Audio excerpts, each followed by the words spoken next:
Welcome to Spotlight. I'm Liz Wade. And I'm Bruce Gulland. Spotlight uses a special English method of broadcasting. It is easier for people to understand, no matter where in the world they live.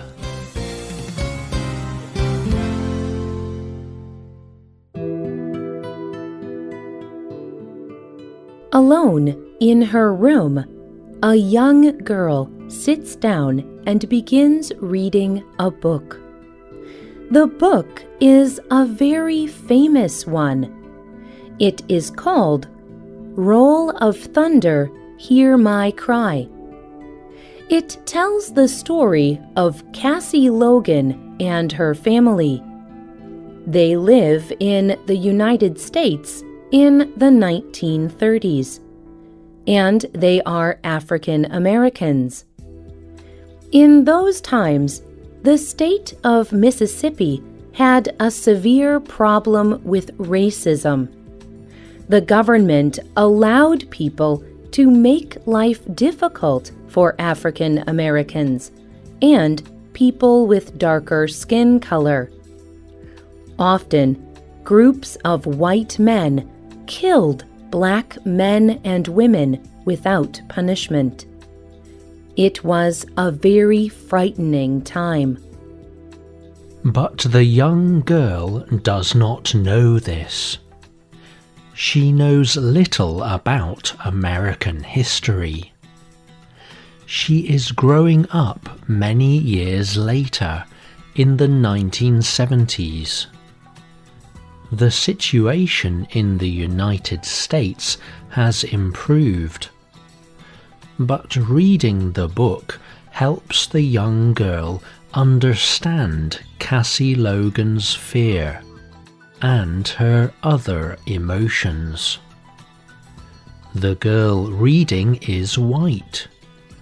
She lives in a very small town where there are no black people.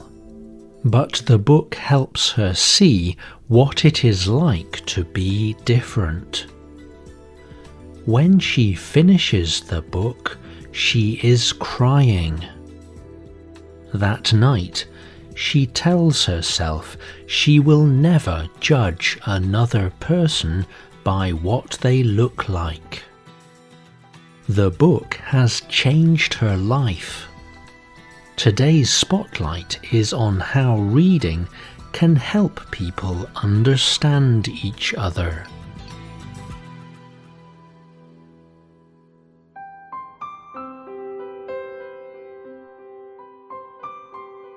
There is a name for the emotion the girl felt while reading the book. It is empathy. There are two different kinds of empathy.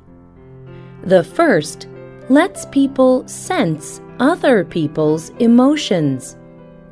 It is what happens when we feel sad because another person is sad. Or it helps us understand that a person is angry, even when they will not say.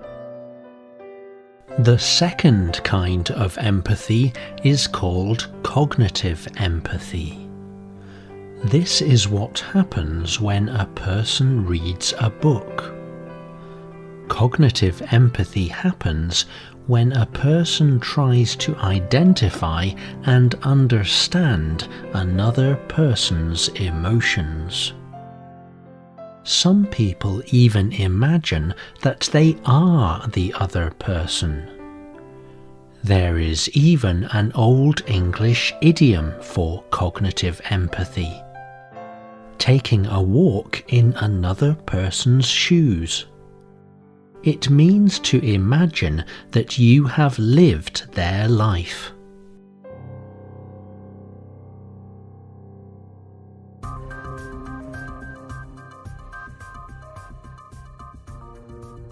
Scientists do not yet know exactly what happens in a person's brain when they feel empathy. It is a very complex process. But scientists have observed it happening. They believe empathy involves a brain cell called a mirror neuron. These cells work when we observe other people. Mirror neurons send messages through the brain. This is called firing. When these cells fire, they help us to identify emotions we see. But the same kind of cell also fires when we have that emotion. So, when we are sad, a mirror cell will fire. But when we see someone who is sad, that same cell fires.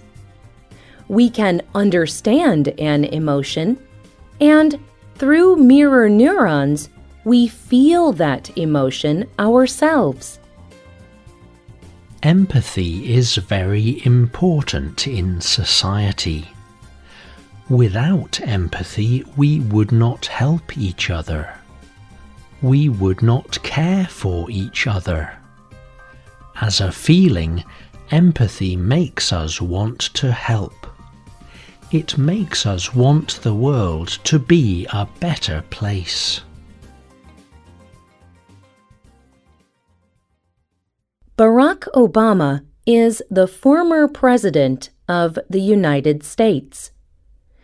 In 2006, he made a speech to the graduates of Northwestern University. He described how empathy influences how people act.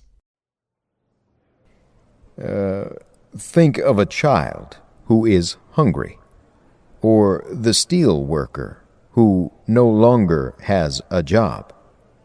Or think of the family whose home was destroyed by a storm. When you have empathy, it does not matter if they are close friends or far away strangers. It is difficult not to act. It is hard not to help.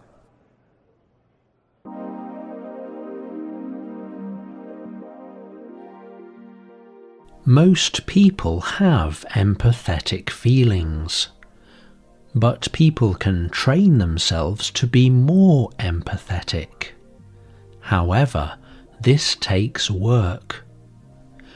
Meeting people who are different than we are is one way to gain empathy. But distance often divides people. So it is difficult for people to understand each other when they never meet. Reading may be a solution for this. The girl who read Roll of Thunder, Hear My Cry did not know any African Americans. But the book helped her understand the life of a person who was. Cassie Logan was not a real person, but her situation was real, and the girl understood Cassie's feelings. From the book, the girl learned a little of what it was to be African American. She felt like she could understand. David Kidd is a psychologist. He studies the science of how people behave. Kidd works at the New School for Social Research in New York. In 2012, he helped show that reading increases empathy. In a test, he made people read different kinds of books. Some of these books were literary fiction or complex invented stories. These stories made people think about the emotions of the characters in them. After reading these literary fiction books, the people were better able to understand what other people were thinking, and they could more easily identify emotions. Keith Oatley is another psychologist. He also studies how reading connects to empathy. He tells the Washington Post newspaper, "When we read about other people, we can imagine that we are in their position. We can imagine what it's like being that person. That lets us better understand people and to work together better."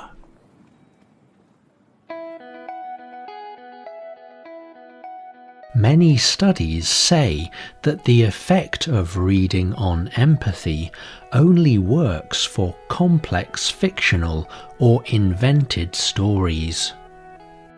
That is because this kind of writing concentrates on a character's thoughts and feelings. This helps the reader to feel like they are inside the character's head and thoughts. This produces the effect that leads to empathy. Today, many scientists believe that books are good tools for increasing empathy. But for readers and many writers, this is not a new discovery. Together, they have made and explored new worlds and places. They have looked at how different people think and live. Stories have taken them places they may have never gone before.